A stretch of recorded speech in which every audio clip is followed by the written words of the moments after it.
The Japanese government is seeking support for its plan to release treated water from the crippled Fukushima Daiichi nuclear power plant into the ocean. The water will be diluted before its release, so its concentration of contaminants meets global safety levels. Industry Minister Kajiyama Hiroshi spoke online with the head of the International Atomic Energy Agency on Wednesday, a day after the Japanese government officially made its decision. With the cooperation of the IAEA, we will thoroughly disclose information and fend off reputational damage. It gives me great pleasure to, of course, agree to your request for cooperation from the IAEA. They agreed to try to arrange an IAEA mission to Japan later this year to give advice to the plant's operator. The government held an online meeting to explain the decision to foreign missions in Japan. Diplomats from nearly 50 countries attended. The plan triggered sharp reactions from some neighboring countries. The ocean is not Japan's trash can. The Pacific is not Japan's sewers. South Korea's presidential office says President Moon Jae-in told the Japanese ambassador to his country to convey his concern to Tokyo.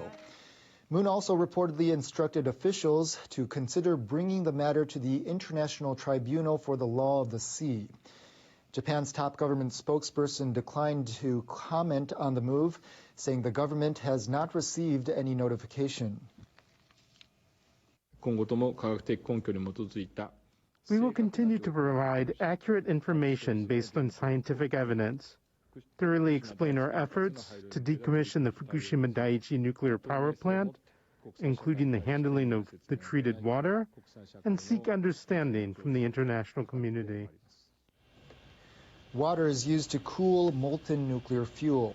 It mixes with rain and groundwater that flows into damaged reactor buildings, amounting to more than 100 tons each day.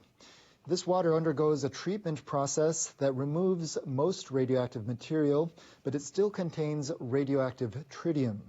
The treated water is then stored. The plant has about 1,000 tanks, which are now 90% full. The remainder is expected to fill up sometime next year.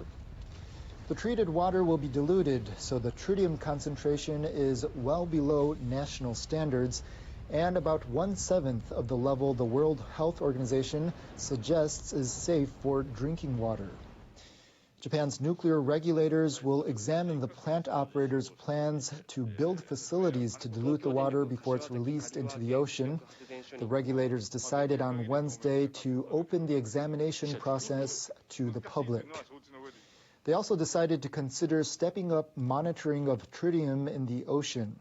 The government plans to start releasing the treated water in about 2 years. Health authorities in Japan are scrambling to beef up anti-COVID-19 measures as experts suggest it's entering a new wave. The recent surge, especially in the country's west, appears to be fueled by more contagious variant strains. The head of Japan's expert advisory panel expressed particular concern over Osaka. The western prefecture has been breaking records, reporting a quarter of the nation's daily cases.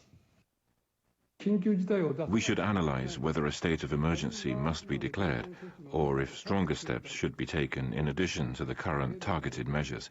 We should consider the option of declaring a state of emergency. Osaka is one of several areas which recently strengthened enforcement measures.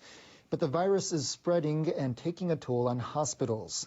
Osaka's governor is now considering next steps, including urging department stores and amusement parks to close. Across the nation, more than 4,000 new infections were reported Wednesday. It's the highest count in well over 2 months and includes a further uptick in virulent strains. Local officials in Osaka have been tracking the spread of the N501Y mutation found in several well-known variants. Samples taken from a subset of confirmed cases logged toward the start of this month suggest over 70% had the mutation. Comparable and more recent tests in Tokyo linked the mutation to about 25% of cases. That's a 10-point increase from the previous week.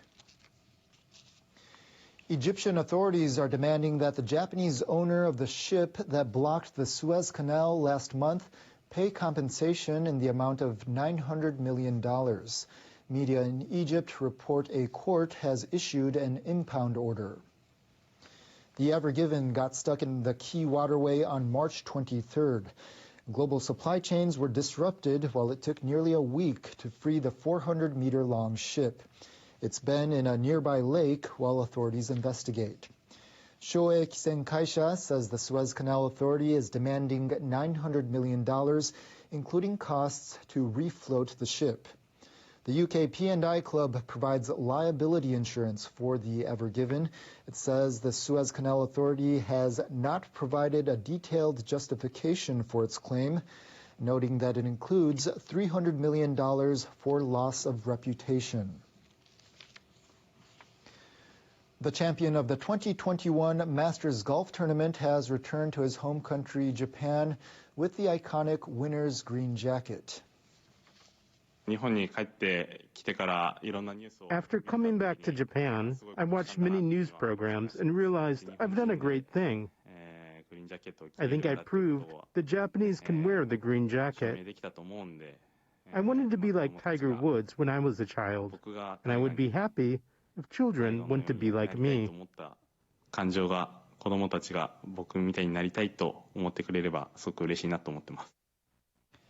Matsuyama Hideki claimed victory in Sunday's final round at Augusta National Golf Club in the U.S. state of Georgia. The 29-year-old is the first man from an Asian country to win the competition.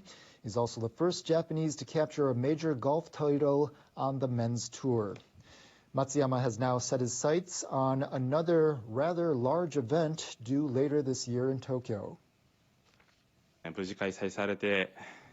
If the Olympics are to go ahead, I will be careful not to get injured in my upcoming competitions, and I will do my best in the aim of winning a gold medal.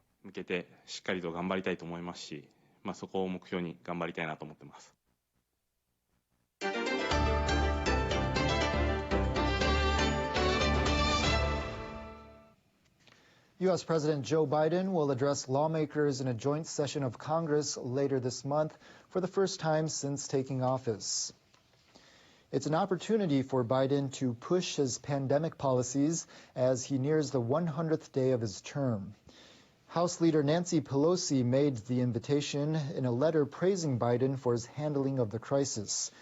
Members of both chambers would normally gather for the event, but it's unclear how antivirus measures will affect it. It also comes a bit later than usual, set for April 28th.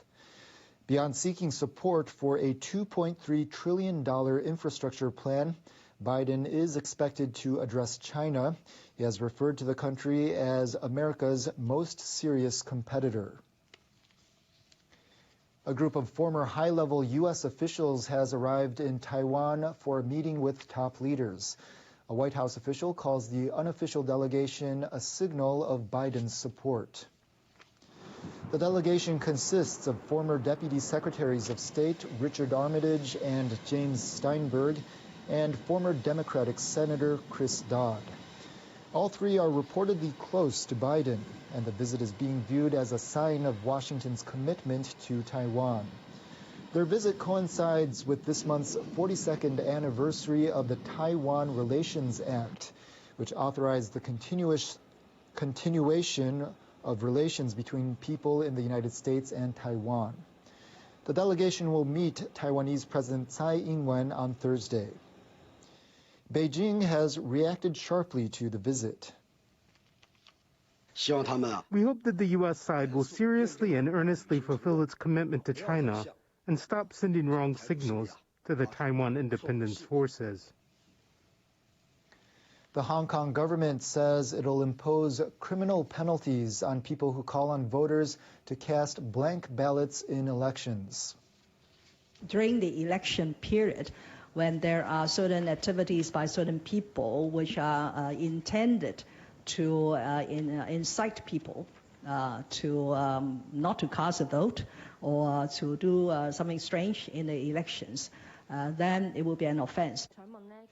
Hong Kong's chief executive made the statement while unveiling amendments to ordinances related to China's decision to overhaul Hong Kong's electoral system. Under the revised ordinances, anyone who calls on voters to cast blank votes by wearing T-shirts bearing messages or making online posts will face up to 3 years in prison. The new rules are thought to be measures against expected abstentions and blank vote casting by pro-democracy voters under the revised electoral system. As part of the new system, a committee is being established to screen anyone who runs for election. The leader of Hong Kong's Democratic Party, Lo King-hei, says he doesn't understand why this would be illegal. He said the government's move will only fuel citizens' anger. Carrie Lam also announced that the Legislative Council election planned in September will be postponed to December 19th. She said the chief executive election will be held on March 27th next year. It's time now for a check on world weather. People in parts of Africa are dealing with blistering heat, while those in Eastern Europe are seeing summer-like warmth. Our meteorologist Sakamori has the details. Hello there. Sweltering hot weather is affecting parts of Africa. On Monday, parts of Senegal had 47 degrees. That's the highest temperature of the year for the Northern Hemisphere. And Mopti in Mali saw 43 degrees on the same day. That's a couple of degrees warmer than average for this time of year. It's not going to be as hot as Africa, but parts of Europe are also experiencing unusually warm weather. That includes Moscow. Take a look at this footage. Record-breaking warmth is leading to people in Moscow to get outdoors as the mercury rises.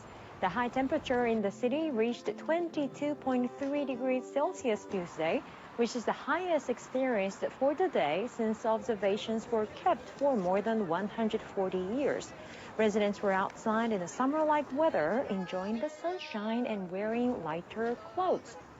It looks like warm weather will continue at least for the next 2 days in Moscow. The high could be around 20 degrees on Wednesday. That's about 10 degrees warmer than normal for this time of year.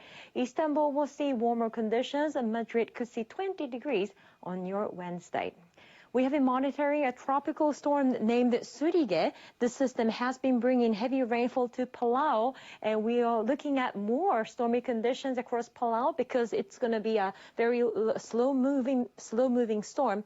It's projected to make its way towards the Philippines into the weekend and into early next week. So the Philippines could see heavy rainfall and strong winds into the next several days.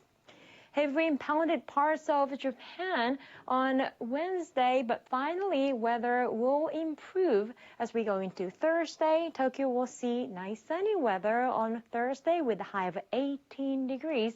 There's a possibility of rain in Sapporo, but the sunny conditions will return there too, and cloudy conditions for you in Naha. That's it for me. Have a nice day. With NATO's chief to discuss the alliance's future in Afghanistan. The U.S. announced a September withdrawal from the country Tuesday. Former U.S. Senator Christopher Dodd and 2 former State Department officials arrive in Taiwan for a 3-day visit during a period of tension with China. China's foreign ministry demands that the United States immediately stop official contacts with Taiwan.